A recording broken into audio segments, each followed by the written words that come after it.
Bonjour à tous et très heureux de vous retrouver dans cette émission. C'est l'un des événements majeurs de l'année pour l'Église catholique dans la Marne qui s'est déroulé le mois dernier. Un grand week-end qui a réuni tout le diocèse de Châlons en Champagne et notamment les familles et les jeunes sur le thème « Partageons nos talents ». Objectif, préparer l'avenir. Ce chiffre permet de comprendre l'urgence de la situation. Il n'y a plus d'ordination de jeunes du cru depuis 22 ans. Mais le service de l'hôtel pourrait potentiellement redevenir un bon foyer vocationnel. Il est aujourd'hui remis à l'honneur. Et puis le diocèse de Châlons a créé sa propre agence de communication, le Cédicom. Captation, production vidéo, réseaux sociaux, elle peut tout faire et se met au service du projet missionnaire du diocèse. Et nous recevons aujourd'hui Monseigneur François Touvet. Bonjour Monseigneur. Bonsoir. On est ravis de vous accueillir sur ce plateau. Vous êtes évêque de Châlons depuis 2015. Est-ce que vous pourriez nous présenter en quelques mots ce diocèse qui est le vôtre ?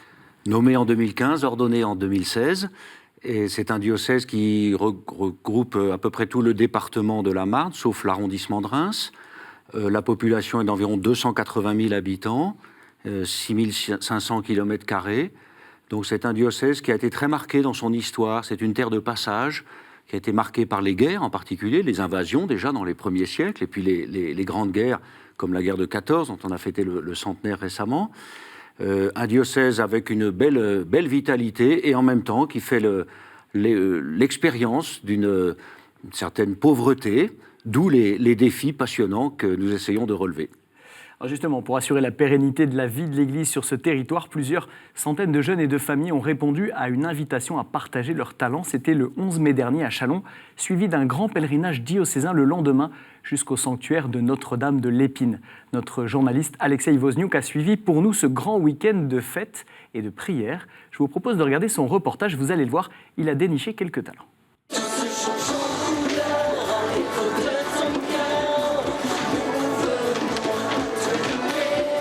Il pleut des cordes ce dimanche matin de mai, mais de nombreuses personnes arrivent dans cet abri du pèlerin de la basilique Notre-Dame de l'Épine. Comme par exemple ce groupe de jeunes de la paroisse Saint-Vincent de la Côte des Blancs. Ils sont venus ici pour partager leurs talents. Premier talent, c'est la joie en fait qu'on a envie de communiquer. À chaque fois qu'on fait des danses, tous les enfants, on les invite, on les embarque avec nous pour danser et louer. On espère que ça va leur donner envie de continuer. Aujourd'hui, toutes les personnes ou communautés du diocèse sont invitées à partager leur savoir-faire avec les autres. Une bonne occasion de se connaître et d'échanger des idées. C'est vraiment ouvert à tous. C'est le 3e événement du même type que l'on organise dans le diocèse.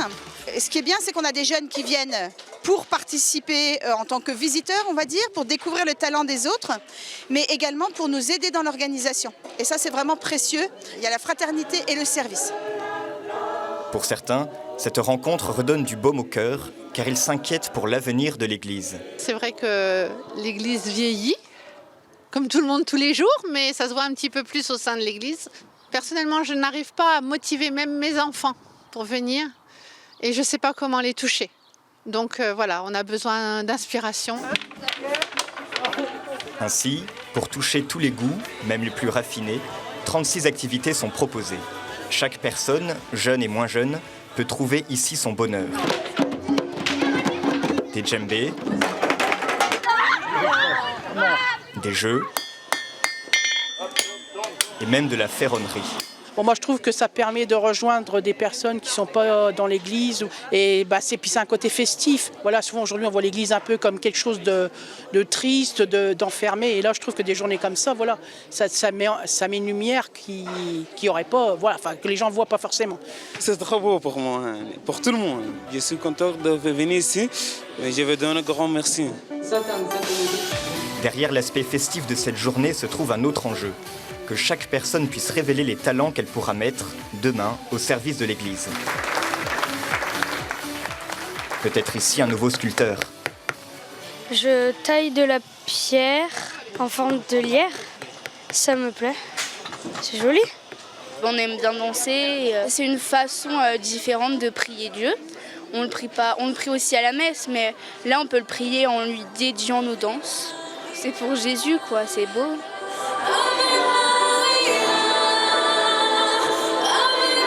aujourd'hui où on prie pour les vocations, hein, parce que le talent dont on parle, c'est pas seulement les choses qu'on sait faire, c'est d'abord ce que Jésus a mis dans notre cœur, notre capacité d'aimer et d'être au service des autres.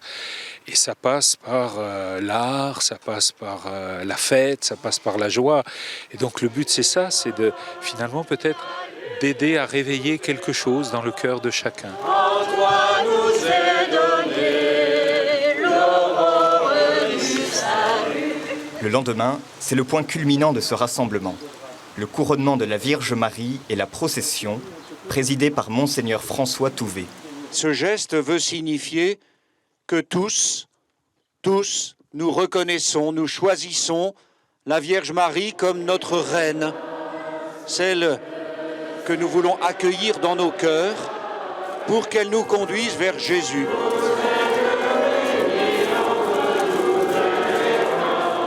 Tous les participants prient pour l'Église et confient leur vie à la Mère de Dieu. Marie, reine de la jeunesse, protégez nos familles. Nous vous recommandons tous les jeunes pour qu'ils mettent leur confiance en vous et qu'ils bâtissent leur avenir avec votre aide.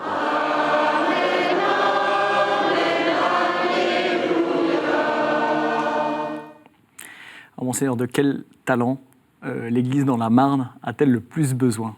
Elle a besoin de tous les talents, hein, comme partout. Je crois que cette journée missionnaire que j'avais voulu susciter à la suite d'autres que nous avions faites les années précédentes a montré la joie, certainement, qui était celle de tous les participants, malgré le temps exécrable ce jour-là. Mais la joie est vraiment, je crois, un vecteur de la vitalité de notre Église, des différentes communautés qui la composent. La fraternité aussi, parce que nous voyons bien comment les gens sont heureux de se retrouver et d'offrir aux autres, de s'accueillir mutuellement, de se réjouir aussi des réussites des autres, et puis beaucoup d'espérance. J'ai vu dans cette journée beaucoup d'espérance. Bien sûr, nous avons partagé nos talents, chacun a pu découvrir, mais l'idée c'est de se rassembler nombreux, en famille, avec des jeunes, et de partager ce message d'espérance. Nous sommes capables de faire beaucoup de belles choses et d'accueillir aussi des personnes qui sont très loin de l'Église et qui viennent juste pour cette journée de fête. On a aperçu aussi un peu de découragement, notamment cette mère de famille qui nous dit l'Église vieillit, qu'elle-même n'arrive pas à motiver ses propres enfants, qu'elle ne sait pas comment les toucher. C'est aussi le défi, il faut faire face à ça. D'où ce défi de l'espérance, parce que bien sûr, j'entends ce constat de temps en temps, à travers le diocèse. Vous soulignez tout à l'heure le peu d'ordinations qui ont eu lieu dans le diocèse de Châlons. Les dernières, ce sont des jeunes prêtres vietnamiens qui ont été ordonnés par mon prédécesseur. Mais je crois qu'il y a finalement dans cette situation de difficulté ou de pauvreté un ressort de grande énergie, de grande vitalité. Je le vois dans l'engagement des laïcs, dans toutes les paroisses, je le vois dans les familles, les jeunes. Et il me semble que tout cela suscite l'espérance, nourrit l'espérance, et j'essaie de porter ce message en invitant à ouvrir toujours des chemins nouveaux pour l'annonce de l'Évangile. Est-ce que dans le diocèse de Châlons, comme d'autres diocèses ruraux en France, il y a cet état de fait des structures qui peuvent épuiser parfois les forces ? On peut le penser en certains lieux. Les structures, elles nous aident, elles sont là au service de la mission. Il ne faut pas que les structures persistent ou que l'on consacre toute notre énergie à maintenir des structures uniquement pour elles-mêmes. Mon objectif, c'est de voir comment adapter nos structures, nos moyens humains, matériels aussi, toujours au service de la mission, au service de l'annonce de l'Évangile. Et c'est pourquoi tout le diocèse en ce moment est en train de travailler, de réfléchir à travers 8 questions que j'ai posées, 8 conversions, 8 évolutions que j'ai vues pour les années à venir. Donc une consultation que vous avez lancée en début d'année ? C'est cela, au moment même de la Semaine Sainte, il y a vraiment 1 mois et demi, c'est très très récent, avec 8 questions portant sur différents aspects de la vie de l'Église, et chacun peut répondre. Il y a des équipes aussi qui se constituent pour répondre sur Internet. On a déjà 300 pages de réponses environ. C'est comme une démarche synodale ? C'est un peu comme une démarche synodale, c'est cet esprit-là, même si beaucoup m'avaient dit faisons assez simple pour entreprendre cette démarche. En tout cas, nous allons recueillir toutes les propositions d'innovation pour s'engager vraiment dans cette voie de la nouvelle évangélisation. Est-ce qu'il y a un nouveau modèle à créer, à imaginer ? Je pense que nous sommes, beaucoup le disent d'ailleurs, nous sommes à la fin d'une certaine façon de vivre la présence de l'Église et la mission de l'Église, et qu'avec des moyens qui ne sont plus comme ceux que nous avions il y a encore 10 ans ou 15 ans, il nous faut nous adapter. Pour moi, c'est ça la nouvelle évangélisation, toujours le même évangile, mais avec des moyens nouveaux, un langage nouveau, des projets nouveaux. Et je constate que lorsqu'on lance un projet nouveau, il y a de nouvelles personnes qui viennent et qui y participent. Alors, on sait vers quoi on se dirige, ou c'est un petit peu l'inconnu ? C'est forcément un petit peu l'inconnu. En tout cas, c'est un acte de foi. Nous nous en remettons à l'Esprit Saint. Nous prions, nous demandons au Saint-Esprit sa lumière pour éclairer nos cœurs, nos intelligences. Et je crois que dans l'expérience et les discussions fraternelles, le Saint-Esprit parle aussi bien que dans la bouche de l'évêque lorsqu'il propose des orientations, des questions et ensuite des perspectives pour la mission. Monseigneur, on entend le recteur de la basilique de l'Épine qui dit « Ce n'est pas d'abord ce que l'on sait faire, mais notre capacité à aimer, il y a quelque chose à réveiller dans le cœur de chacun. » Est-ce que finalement le changement passe avant tout par là, plutôt que par le savoir-faire de tel ou tel ? Bien sûr, j'ai beaucoup aimé cette remarque de Don Bruno, le recteur de la basilique Notre-Dame de l'Épine, parce que je crois que le véritable talent, c'est celui que le Seigneur nous a confié. Ce n'est pas de savoir faire ceci ou faire cela, mais d'abord de mettre en œuvre le commandement de la charité, de répondre généreusement à l'appel du Christ pour aller en mission et annoncer son évangile. C'est de participer à la vie de l'Église, qui est notre famille, et non pas un service auquel on s'adresse pour telle ou telle prestation. Donc le vrai talent, il est dans notre cœur, et le fait de partager des talents très concrets révèle à chacun ce vrai talent qu'il a dans son cœur, et c'est cela qui suscite la joie et l'espérance. Alors, la place du prêtre est bien sûr en question dans toute cette démarche. Et depuis 22 ans, le diocèse de Châlons n'a eu aucune ordination sacerdotale de jeunes du cru. Dans ce contexte douloureux pour les communautés locales, le service de l'autel est aujourd'hui remis à l'honneur. Mais quel est le lien entre les deux, me direz-vous ? Éclairage avec le responsable des servants d'autel du diocèse et prêtre de la communauté Saint-Martin, dont Antonin Dichamp. Tous les servants d'autel ne deviennent pas prêtres, mais quasiment tous les prêtres ont été servants d'autel. Donc il y a un lien. On ne propose pas à un jeune de devenir servant d'autel en se disant ça fera un prêtre, mais c'est quand même un terreau favorable pour ça. Dans la liturgie, on est mis en contact avec le Christ. Et une vocation, c'est quelque chose de surnaturel. C'est d'abord un appel de l'Église et un appel du Christ. C'est en ça que le service de l'autel peut-être est un lieu de vocation. C'est parce qu'il nous met en contact avec notre Seigneur. Et puis, vous avez des prêtres et des religieuses. Et ça, déjà, ça interpelle de se dire, pour eux, ça devient concret. Rencontrer une jeune religieuse, rencontrer un prêtre, ça peut aussi, on peut se dire, ça pourrait être moi. En théologie, on dit que la grâce est multiforme. Elle prend plein de formes, elle s'adapte. Et ça, je le vois très concrètement avec les jeunes. Ils servent le Seigneur à leur manière. Donc voilà, en vivant ce service-là, on le vit avec ce que l'on est. Mais chacun peut le vivre pleinement. Je suis servant d'autel depuis plus de 10 ans. C'est vraiment quelque chose qui me plaît, vu qu'on est vraiment au service de la liturgie, et puis en même temps des prêtres et de l'assemblée et de Dieu en fait. Le prêtre, c'est qui donne sa vie. C'est-à-dire qu'en tant qu'enfant de chœur, on donne 1 heure le dimanche, le prêtre il donne toute sa vie. Donc c'est un sacrifice qui est d'autant plus grand et d'autant plus beau. Le prêtre, il est toujours là pour les autres, il est là pour aider. Prêtre, c'est compliqué. C'est des sacrifices quand même. C'est quelque chose de très fort. C'est passer toute sa vie. Il y a aussi des études. Il faut comprendre, il faut aimer ça. C'est quelque chose de très dur. Et je ne pense pas que je serais fait pour. Bon, alors certains savent déjà ce qu'ils veulent apparemment, mais on voit que ce service de l'autel, cette proximité avec le prêtre, cette proximité avec la liturgie, c'est quelque chose qui peut les toucher. Est-ce que le service de l'autel peut être un biais par lequel peuvent renaître des vocations dans le diocèse de Châlons ? Oui, je crois, bien sûr, dans le diocèse de Châlons comme ailleurs. On le dit beaucoup dans toutes les questions qui touchent autour de la pastorale des jeunes. Lors du synode des évêques dernièrement, ces derniers mois, cela a été souligné. C'est un lieu vraiment de grande vitalité dans l'Église de France. Et donc ces jeunes vivent par le service de la liturgie cette rencontre avec le Christ, l'écoute de la parole de Dieu, le mystère de l'Eucharistie, mais c'est aussi la vie fraternelle, c'est aussi l'expérience d'une assemblée plus large que leur petite équipe locale, c'est le contact avec le prêtre de la paroisse et les responsables.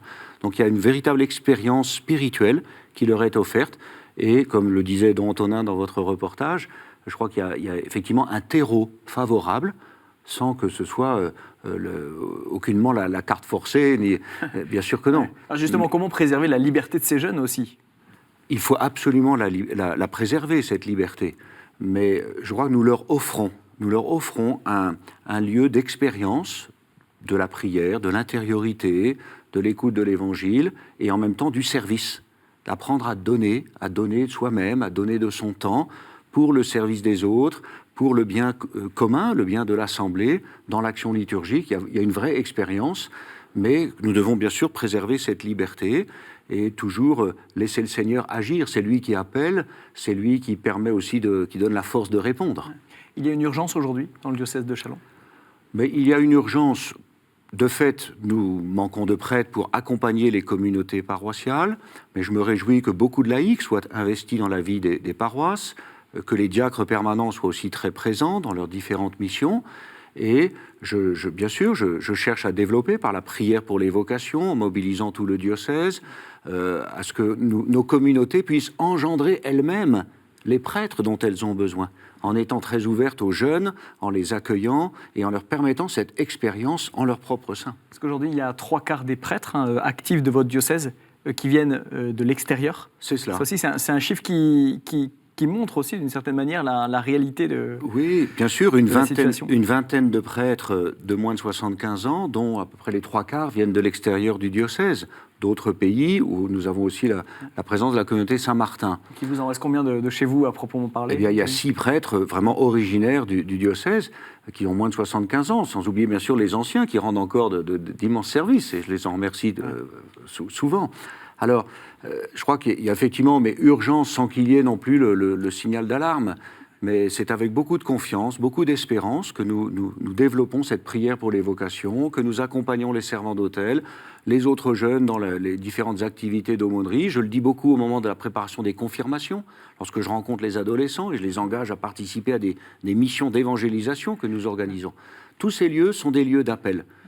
Donc finalement, en replaçant la mission au cœur des attentions, c'est là le biais par lequel... Oui, c'est la mission, c'est la rencontre avec le Christ. Ils me le disent, ils ont soif d'enseignement et de cette vie intérieure, et puis en même temps la vie fraternelle. Il faut que être chrétien leur apparaisse comme une expérience pleine de joie, et d'amitié et d'espérance. On entend Don Antonin qui dit « Tous les servants d'autel ne deviennent pas prêtres, mais la plupart des prêtres ont été servants d'autel. » Vous-même, dans votre parcours, vous avez été servant d'autel. Est-ce que ça a joué dans votre vocation également ? Bien sûr, je peux dire que ça a joué. J'ai commencé à servir à l'autel à l'âge de 5 ans. Vraiment tout petit, en portant l'enfant Jésus pendant la messe de minuit pour aller le déposer dans la crèche. J'ai dû m'endormir après pendant le reste de la messe. Mais mes parents m'ont toujours dit que c'est à partir de ce moment-là que j'ai commencé à exprimer mon désir d'être prêtre. Et j'ai servi la messe tous les dimanches jusqu'à l'âge de 18 ans, jusqu'à mon entrée au séminaire. C'était vraiment un lieu de maturation de ma réponse, une maturation très joyeuse, et puis faire l'expérience de cette véritable amitié, cette véritable confiance avec les prêtres qui nous accompagnaient. Monseigneur, vous avez parlé un petit peu du manque de prêtres. Le diocèse de Fréjus-Toulon devrait vous envoyer un de ses prêtres à partir de la rentrée de septembre, une espèce de fidei donum à la française, on peut dire manifestation de la solidarité aussi entre diocèses. C'est quelque chose d'inédit, ça, pour votre diocèse ? C'est quelque chose d'un petit peu nouveau. Le diocèse a accueilli très généreusement des missionnaires venant d'autres pays depuis pas mal d'années. Et j'ai voulu cette année lancer un appel à un diocèse français dont nous savons dans lequel il y a beaucoup de vocations et de prêtres, dans le but d'accueillir un prêtre cette année qui vienne s'insérer dans notre diocèse et dans une paroisse pour en prendre plus tard la responsabilité en faisant monter en puissance c'est une petite équipe, une petite fraternité de prêtres autour de lui, pas une communauté religieuse, mais des prêtres qui pourront être de Toulon ou aussi de Châlons ou encore d'ailleurs, pour prendre en charge tout un espace missionnaire. C'est l'équivalent d'un doyenné, c'est-à-dire 6 paroisses rurales, de façon à déployer le même projet pastoral en bonne cohérence. Donc ce sera une expérience à suivre, bien évidemment. Voilà. Puisqu'on parle des prêtres également, dans l'actualité du diocèse, il y a cette condamnation fin février par le tribunal correctionnel de Châlons-en-Champagne d'un couple de retraités, condamnés à 3 mois de prison avec sursis, 500 € d'amende, pour avoir faussement accusé de pédophilie un des prêtres du diocèse, un prêtre du foyer de charité de Baye. Votre réaction à cette affaire ? Ça a été très très douloureux. Très, très douloureux. J'ai pris mes responsabilités l'année dernière quand ce dossier d'accusation m'a été adressé et en faisant la démarche auprès de la justice, en me demandant si cela pouvait être vrai ou non. Et de fait, l'enquête de gendarmerie a abouti à l'établissement qu'il n'y avait aucun fait répréhensible. Et donc, ces personnes ont été effectivement condamnées au tribunal, elles ont fait appel. Je reste en relation avec ce prêtre, dans une belle relation d'amitié, de confiance. J'ai eu la joie de célébrer la messe avec lui. Nous avons pu échanger des paroles d'une grande intensité, grande foi, d'un grand amour de l'Église. Et je crois que, au-delà bien sûr de toute cette douleur qu'il a traversée, que le diocèse aussi a traversée, eh bien, une vraie renaissance se fait jour. Il y a aussi quelque chose à inventer de ce côté-là. On voit que les prêtres aujourd'hui sont assez vulnérables, sont parfois insultés. Ça arrive dans les transports publics ou dans la rue. C'est des choses dont on parle assez peu finalement. Est-ce que votre rôle aussi, c'est de les protéger? Et est-ce qu'entre eux également, ils peuvent se protéger d'une certaine manière? Nous vivons quelque chose de très difficile. Une tension entre l'amour de l'évêque pour ses prêtres et le soutien qu'il doit leur apporter, et en même temps, le devoir de faire la lumière et la vérité lorsqu'un fait est signalé et qu'il semble qu'il y ait des éléments concordants qui nécessitent une enquête. Donc ce n'est pas pour faire du mal, mais vraiment, il y a ce juste équilibre à trouver. En tout cas, je sais que pour les prêtres de Châlons, ça a été aussi une étape difficile, comme pour moi, comme pour ce prêtre dont vous parliez. Et nous essayons de nous relever, de redresser la tête et de nous faire confiance. Je crois que c'est cela aussi. En tout cas, le peuple de Dieu n'est pas dupe, et il redit aussi sa confiance et son grand soutien aux prêtres. Alors les prêtres ont bien évidemment une place centrale à jouer dans ce nouveau projet missionnaire pour votre diocèse. Pour participer également à ce projet missionnaire, le diocèse de Châlons s'est doté de sa propre agence de communication, le CEDICOM. 3 salariés et 40 bénévoles. C'est un outil qui mobilise pour évangéliser par le numérique. Une nécessité selon son responsable, Florent Masson. On l'écoute. L'agence de communication du diocèse de Châlons sert le projet missionnaire du diocèse de plusieurs façons. D'une part, par l'amélioration continue de la qualité de la communication. Puis après, nous, comme nous avons la particularité d'avoir beaucoup de techniques différentes, nous sommes aussi les maîtres d'œuvre des grands événements. C'est pas tellement une question d'argent, parce qu'il y a beaucoup de domaines dans lesquels la création de l'agence de communication a fait faire des économies. Si on confie la communication à des professionnels, il y a peut-être un investissement à la base en personnes et en matériel, mais on a quand même souvent la certitude d'avoir des gens qui connaissent un peu leur métier, qui savent par exemple que on n'a pas besoin de dépenser 25 000 € pour faire un site web. On peut apprendre à gérer WordPress, c'est quelques jours, quelques semaines d'apprentissage, et après on est autonome, etc. Voilà, donc on fait faire quand même de grandes économies, mais c'est de l'investissement, c'est pas de l'argent perdu. Aujourd'hui, l'Église, dans notre diocèse comme partout ailleurs, se retrouve avec un peuple de baptisés pratiquants qui représente une fraction de la population. Ça veut dire que l'immense majorité des baptisés ne sont pas pratiquants. Ils sont aussi l'Église, ils ont droit aussi au message de l'Évangile. Et donc, on n'est pas dans une espèce de démarche marketing de conquête, on est dans la démarche de service de ceux qui ont droit aussi à se reconnaître, à se savoir, disciples de Jésus. Et donc pour les rejoindre, s'ils ne viennent pas dans les églises, c'est un peu l'appel du pape François, dans tout son pontificat et tous ses textes, il faut sortir, il faut aller dehors, il faut aller les voir, il faut aller dans les agoras modernes, dans les lieux de rencontre modernes. Et alors c'est parfois, on va dire, le réel, avec des rassemblements physiques qui demandent beaucoup de travail, de technique, de logistique. Et puis c'est aussi, c'est très complémentaire, le monde numérique. Et donc il est aussi à évangéliser, parce que si nous ne sommes pas là pour parler, déjà d'autres parleront, diront d'autres choses. Et donc il n'y a aucune raison pour que l'évangile ne soit pas présent dans ces milieux-là.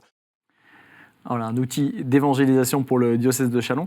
Certains peut-être s'étonneront d'une certaine disproportion, on va dire, par rapport à la taille de votre diocèse, de mettre autant de moyens dans de la communication. Qu'est-ce que vous leur répondriez ?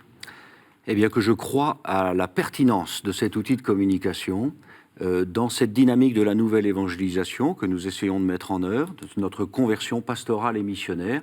Il y a un défi qui est réel avec les moyens d'aujourd'hui, s'adresser à tous ceux qui ne viennent pas spontanément à la rencontre de l'Église et participer à nos assemblées. On peut avoir l'impression que la communication, c'est un petit peu le parent pauvre, on va dire, de la pastorale dans l'Église de manière générale. Oui, la communication, c'est pas juste pour faire le petit bulletin diocésain, mais c'est un outil, ce service de communication qui a été mis en place par mon prédécesseur, et donc j'en hérite avec beaucoup de joie et je lui renouvelle ma confiance en lui donnant aussi la mission de la nouvelle évangélisation. J'ai voulu qu'on articule les deux, communication et nouvelle évangélisation, et c'est un outil performant au service de tous. C'est une agence de communication, mais intégrée à la pastorale diocésaine. Et ça vous fait faire des économies? Ça nous fait faire des économies. Il y a eu l'investissement de départ, mais après, avec beaucoup de bénévoles aussi qui y participent, on est capable de développer de nouveaux outils pour s'adresser à tous. Alors, il y a aussi un magazine que vous nous avez apporté. Le premier numéro vient de sortir. Effectivement, et ça, c'est une création du service de communication du diocèse de Châlons. Nous l'avons sorti au moment de Pâques cette année, à 30 000 exemplaires. Il est offert et à offrir. C'est un magazine qui ne donne pas les nouvelles du diocèse, mais qui cherche à s'adresser à tous nos contemporains. Nous l'avons distribué dans toutes les écoles, collèges et lycées catholiques. Nous l'avons distribué à la sortie des messes, des rameaux, dans diverses réunions, partout dans le diocèse, pour donner des éléments de réflexion par rapport au questionnement d'aujourd'hui. Donc pour s'adresser au plus grand nombre, finalement. Au plus grand nombre, c'est notre mission aujourd'hui. Voilà, donc et le Parvis, c'est vraiment ce lieu de dialogue entre l'Église et le monde. Voilà, avec Natacha Saint-Pierre, magnifique. Qui a chanté à Châlons. Merci, Monseigneur, donc d'avoir accepté cette émission. Merci bien. Et merci à tous pour votre fidélité. Vous retrouverez toutes les actualités du diocèse de Châlons sur son site internet www.chalon.catholique.fr. Et ce programme est bien sûr à retrouver sur le site de KTO, www.ktotv.com. À la semaine prochaine, au revoir.